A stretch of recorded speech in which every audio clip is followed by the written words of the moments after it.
The worst way to get rich.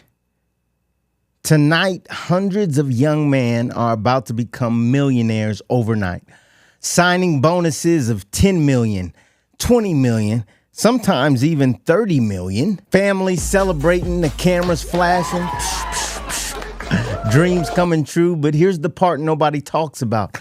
A large percentage of these same players will face serious financial stress later in life, not because they didn't make enough money, but because of how they made it.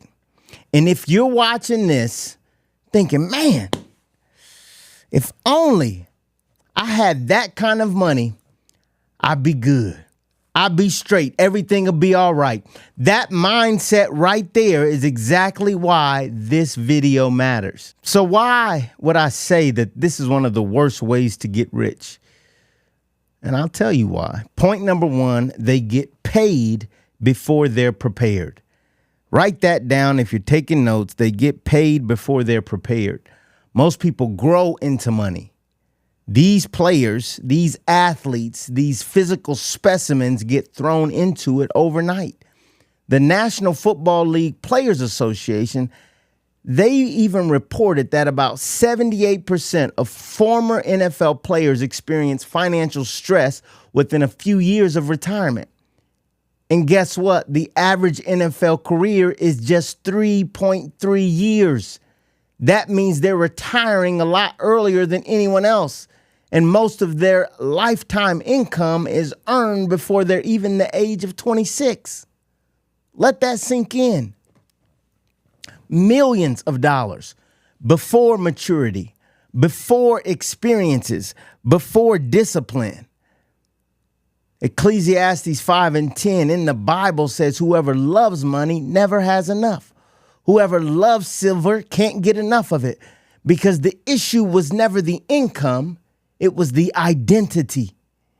And some of you right now are praying, your pastor, your prophet is telling you that you got money coming and you asking God for more money, but you haven't even become the person who can manage what you already have. Let it sink in. As they say in church, it's tight, but it's right.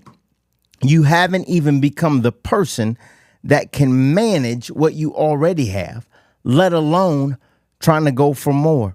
So point one, you got to understand this. You need to be prepared before you get paid. It's very difficult to try to prepare after you're paid.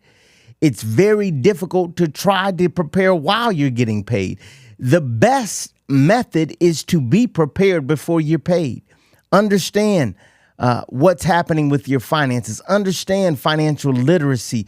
Read books. Talk to people that are certified, that aren't trying to take something from you. Because point number two is this: fast money attracts bad actors. Fast money attracts bad actors. Ask anyone who's ever been to the club. This is where it gets dangerous, because when you get money fast, you attract people just as fast. You get money in the club and you came in regular, but soon as the bottles start coming, soon as the food shows up, all of a sudden you got more friends than you ever thought you had. You got more people smiling in your face, because money attracts people.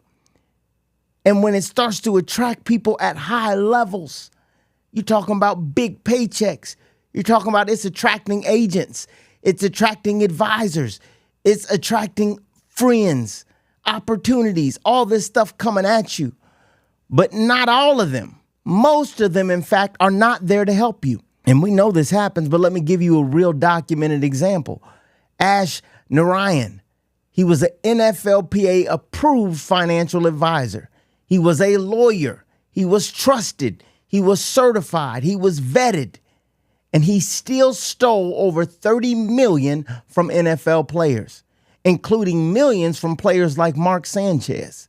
Another case, Peggy Ann Fulford posed as a financial expert and stole millions from players, including Ricky Williams and Dennis Rodman and others, because fast money attracts bad actors.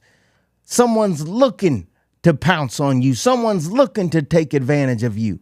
These weren't random scams. These were trusted advisors. In some cases, they were approved. Somebody said, yeah, you can talk to our players. You can talk to our high net worth individuals. They were recommended. They were in the system. And that's where you got to really be careful, because people that are in the system that's trying to so-called protect you are in some cases the very folks trying to hurt you. Ecclesiastes 5:13 says, I have seen grievous evil under the sun, wealth hoarded to the harm of its owners. Some people are trying to hoard wealth. They're trying to hoard money. They're trying to take it from you so they can live that lavish lifestyle. But the Bible calls that an evil that is not new to us. That has happened before. It is quite natural. It is quite human for someone to want to take what's yours and do it under the guise of trying to help you. Because money without wisdom, we talked about this, money without wisdom, it doesn't just disappear, doesn't just go away. It attracts destruction. Someone's trying to actually take it from you. Someone is plotting and planning to come and destroy what you've worked so hard to build. And so you must have wisdom so you can deal with this life, and especially fast money, correctly. This is why I say, this is why I repeat, there is a bad way to get rich. There is a undesirable way to get rich. That's when it comes too fast. And number 3, this is what gets most of us. If you didn't get tricked by your financial advisor, and if you had some preparation and you felt like you knew what was going on, okay. But here's the third point. Lifestyle tends to grow faster than income when you're getting big, fast money. Your lifestyle tends to grow faster than your income. Well, what do you mean? I'm good. I got plenty of money. I just got a big contract. Here's the biggest trap. And I've told y'all this before. Income is not an asset. Your income is temporary, but your lifestyle becomes permanent. Income becomes temporary, but that special water you drink, that organic fruit that you've got to have, those nice appliances that you just got to have, that golf club neighborhood, your lifestyle starts to get a little more sticky than your income. And so now we've got to, what they call, keep up with the Joneses. Let's talk reality. Top 10 NFL draft picks often sign contracts worth 20 to 40 million in total. But after taxes, up to 50% in some states, agent fees, sometimes 3% or more, management fees, expenses, personal assistants, personal stylist. Oh, you got to have it all because now you're in the limelight. You've got to have everything just right. You've got to dress a certain way. You got to look a certain way, have a certain type of makeup, have a certain type of entourage, right? We see it all the time.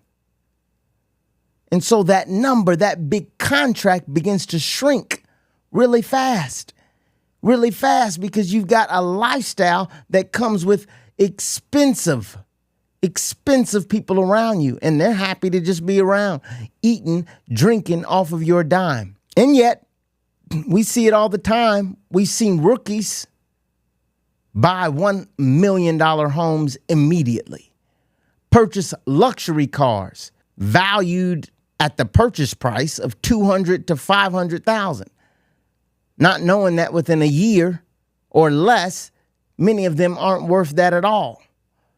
Most of these luxury cars, they barely get to drive. And then they're funding entire entourages, people living at your house. You're paying somebody else's rent. You're paying for somebody else's mother's rent. You're paying for the mother's boyfriend's dinners. There starts to be lifestyle creep. And this happens all the time. You look at Jamarcus Russell, earned over 60 million and filed for financial trouble after his career ended because no one told him income is not an asset. No one told him income is not wealth.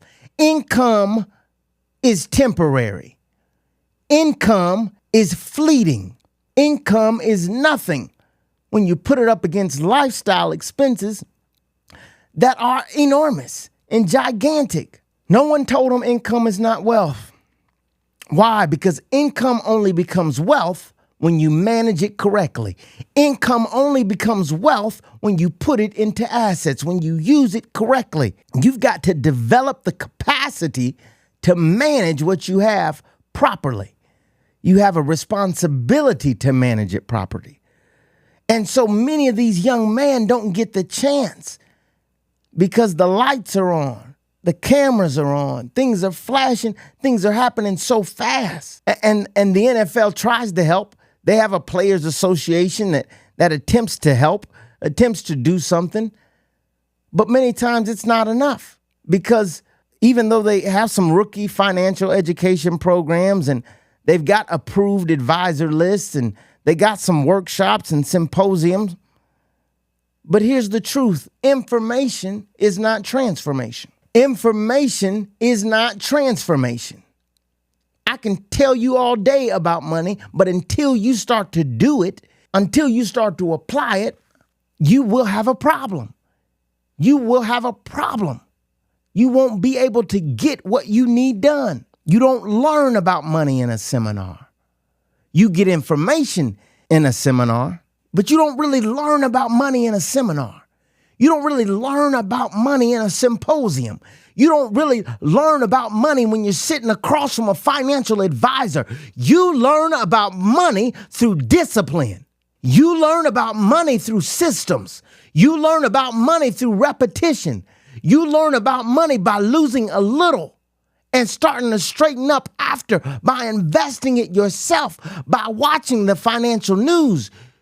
You've got to take some responsibility for your own knowledge. They've taught these boys that have become men how to be athletes, but have we taught them how to teach themselves about money, about wealth? Because you learn about money through managing it. You learn about money through managing it yourself. You don't get to push this off to somebody else. You don't give a financial advisor unlimited access to your bank accounts. You don't let your accountant just do things just because it's easy. You check, you double check. You don't just say, I don't even look at that. You better look at it. This is your money. And you have to have discipline as it relates to your money. You have to have systems as it relates to your money. You have to have repetition, budgets, processes as it relates to your money. And it doesn't just apply to the NFL players. It applies to you too. It applies to me too. The worst way to get rich is to get rich before you become the person who can handle riches. Woo, that's good. The worst way to get rich is to get rich before you become the person who can handle riches. Don't chase money. Don't chase fast money. Don't stop praying for sudden overflow breakthroughs and you don't know how to manage $100. You need some discipline. If you get 100 million right now, you'd blow through it in a moment because you don't have any discipline to sustain it. If you got 10 million right now, somebody would trick you out of it so fast it'd make your head spin, because you don't have the discipline around it. You stop asking for things you're not ready for. You've got to become the person that's disciplined with $1 if you want to be the person that can manage $10 million. Because if you don't become more, you will never keep more. Stop chasing what you see. Stop being envious of what you see on TV. Stop wishing for a lifestyle that you have no idea what comes with it, the responsibility, the pressure that comes with it. Stop that. Stop chasing what you see and start building who you need to become. Because wealth isn't just about what you earn. It's about what you can keep. Look, Put it in the chat right now. I'm not going to chase fast money, but I will chase the discipline that will allow me to sustain it. I'm not going to be envious of the NFL players getting drafted tonight, but I will seek and desire to learn the systems and the practices and the money habits that will allow me to build a firm financial foundation. It's your boy, StephenMotivate. Until next time, I want you to do one thing. Send this to somebody. If it helped you, somebody that's getting drafted tonight, send it to them. Somebody that's an athlete and that's all they focus on, send it to them. And if you enjoyed it, I want you to stay motivated, because we have to be motivated to make it through to our next level. It's your boy, StephenMotivate. Peace.